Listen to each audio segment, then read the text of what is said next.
The first call came at 11:42 p.m. on a rainy Thursday night. New York City was still alive. The honking of yellow cabs, the distant hum of subway trains under the wet streets, and the glow of neon signs reflecting off puddles made the city look almost cinematic. Alex Carter sat on the edge of his bed, half distracted, scrolling through emails on his phone when it buzzed. The number was unknown, but local.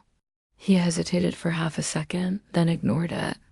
By the time the second call came, exactly 6 minutes later, Alex was brushing his teeth. Again, the same unknown number. He spat out the phone, reached for the phone, but before he could swipe to answer, it stopped. A voicemail notification blinked. The third call, that was different. It came at 11:58 p.m., and something about it felt urgent, almost desperate. His phone lit up in the dark room, vibrating on the nightstand. This time, Alex grabbed it immediately. But just as he pressed accept, the screen went black, dead battery. He swore under his breath and scrambled for the charger, but when the phone finally came back to life, there were no new calls. Only one new voicemail, and what he heard would change everything. It wasn't a wrong number. It was a voice he hadn't heard in 12 years, one he thought he'd never hear again. It was broken, trembling, and barely audible over the static. "Alex, it's me. I don't have much time. Please don't hang up when I call again." The rain in New York had a way of making the city feel like it was breathing, like every drop was a heartbeat in the veins of its restless streets. Alex. Carter pulled the hood of his black jacket tighter over his head, his sneakers splashing through puddles as he hurried toward the subway entrance. He checked his phone for the fifth time that hour. 3 missed calls, same number. No voicemail. The screen stared back at him like an unanswered question dot. It wasn't just any number. It was a number he hadn't seen in years, one he thought he'd deleted, one he had promised himself to forget. Sophia Lane. Her name didn't appear on the screen, but Alex knew. He could feel it. The number was etched somewhere deep in the back of his mind, like a scar that never fully healed. They hadn't spoken in over 3 years, not since that night. The night everything fell apart. The night she disappeared from his life without explanation. He shoved the phone back into his pocket, his chest tightening. People brushed past him, umbrellas clashing, the air thick with the smell of wet asphalt and coffee from the carts lining the street. Somewhere in the distance, a siren wailed, cutting through the murmur of the city. The train was already approaching when Alex swiped his MetroCard and rushed down the stairs. He slipped inside just as the doors hissed shut behind him. The subway. Lights flickered, casting his reflection against the window. The missed calls haunted him. 3 in a row. That wasn't a mistake. It was a plea. He thought of calling back, but hesitated. Why now? Why after all this time? And why 3 calls, one after another? His mind went to the last time he had seen her. The argument, the slammed door, the promise never to come back. He didn't notice the man sitting across from him until their eyes met. Mid-40s, trench coat, a kind of sharp stillness about him. The man's gaze dropped to Alex's phone, then back to Alex, almost like he knew something. Alex looked away, pretending to be absorbed in a notification, but the phone was silent. No, too silent dot by the time Alex reached his stop. The rain had turned heavier. He jogged to his apartment building, shaking water from his hair before stepping inside. The hallway smelled faintly of cleaning solution and old carpet. In the safety of his apartment, he pulled out the phone again and stared at the number. With a sharp inhale, he tapped call back. 1 ring, 2, then a voice, but not hers. Alex Carter? The man's voice was deep, deliberate. "We need to talk." "It's about Sophia." Alex froze. "Who is this? Where is she?" The line crackled. "Meet me at Pier 42, midnight. Don't tell anyone. and Alex. There was a pause heavy enough to press against his chest. Come alone. The call ended before Alex could reply. He stood there, gripping the phone so hard his knuckles whitened. His mind spun.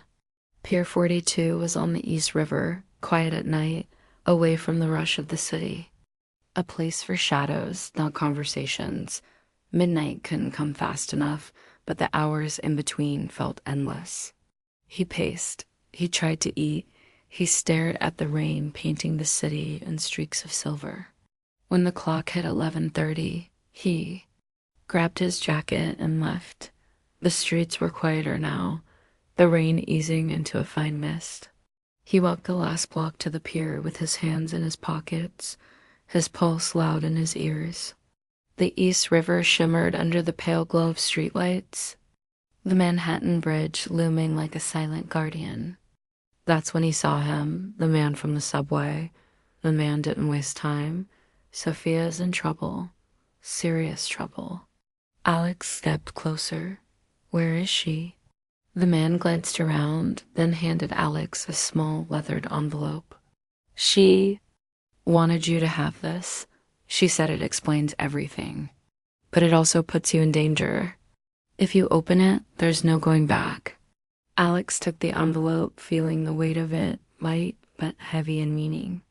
Why didn't she just call? Me herself. The man's jaw tightened. Because she can't. Not anymore. Before Alex could demand answers, headlights cut through the mist.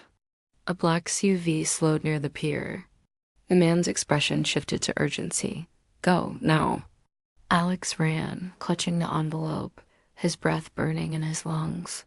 He didn't stop until he reached the safety of his apartment. Under the dim light of his kitchen, he tore open the envelope. Inside was a single photograph, him and Sophia, taken years ago, and a small folded note in her handwriting. They're watching me. If you get this, it means I couldn't escape. Trust no one. The key is in the place where the city hides its stars. Alex read the note over and over. The place where the city hides its stars. His mind raced. An old rooftop they used to sneak onto, the planetarium, the observatory. He barely slept that night.